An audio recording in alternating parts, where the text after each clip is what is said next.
Shalom, kita berjumpa kembali dalam program Saksi, Salam dan Refleksi.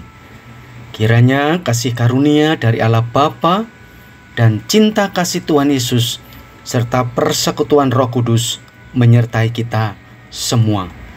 Mari kita renungkan firman Tuhan pada hari ini dari Wahyu pasal 2 ayat 10. Demikian firman Tuhan. Jangan takut terhadap apa yang harus engkau derita. Sesungguhnya iblis akan melemparkan beberapa orang dari antaramu ke dalam penjara supaya kamu dicobai dan kamu akan beroleh kesusahan selama 10 hari. Hendaklah engkau setia sampai mati, dan aku akan mengaruniakan kepadamu mahkota kehidupan. Mari kita berdoa. Bapa, kami bersyukur untuk hari ini. Kami akan merenungkan firman-Mu. Kiranya Engkau memberkati agar kami dapat mengerti dan melakukannya. Dalam nama Tuhan Yesus. Haleluya. Amin. Sahabat saksi yang dikasihi Tuhan, tema renungan kita hari ini adalah setialah sampai mati. Sahabat saksi yang kami kasihi, siapapun akan bangga menjadi pribadi yang setia.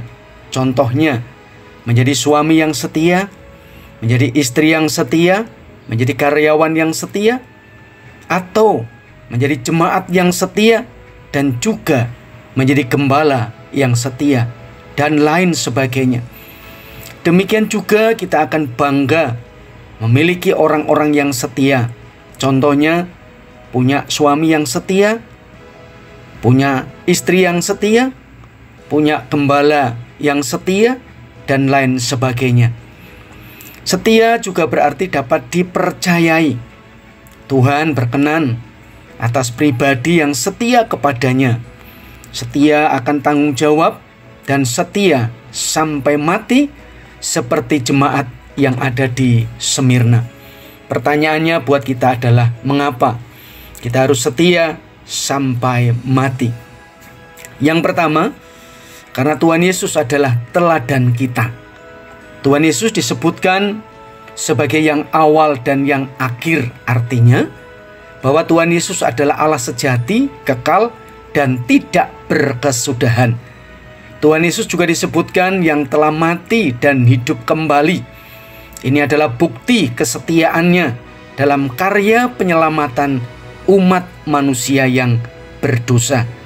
Filipi pasal 2 ayat 8 dikatakan, dan dalam keadaan sebagai manusia, ia telah merendahkan dirinya dan taat sampai mati, bahkan sampai mati di kayu salib.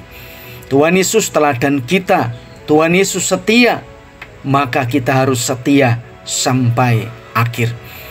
Yang kedua, bahwa pencobaan yang diizinkan terjadi atas hidup kita adalah alat uji untuk menguji kesetiaan kita.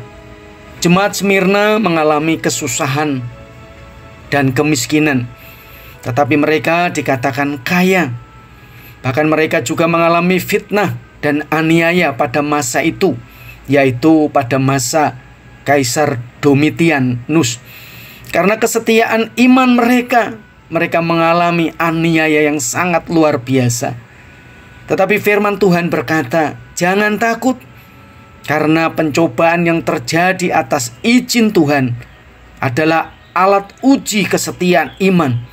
Dan itu hanya bersifat sementara, ada batasnya jika dibandingkan hidup yang akan datang, yang adalah kekal untuk selama-lamanya. Tentu kita berdoa supaya dijauhkan dari segala bentuk pencobaan.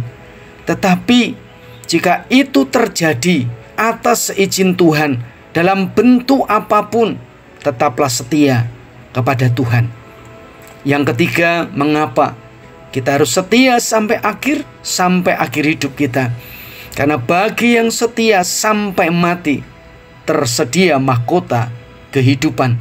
Para pemenang tersedia mahkota kehidupan yang merupakan sebuah kebanggaan yang kita persembahkan kepada Tuhan kita Yesus Kristus saatnya nanti. Dan kita akan memperoleh hidup yang kekal bersama dengan Tuhan Yesus Kristus. Kita lepas daripada kematian yang kedua, tetapi kita akan mengalami sukacita bersama-sama dengan Tuhan Yesus Kristus. Sahabat saksi yang dikasihi Tuhan, kita sudah mengalami kebaikan Tuhan, keselamatan yang sudah kita terima.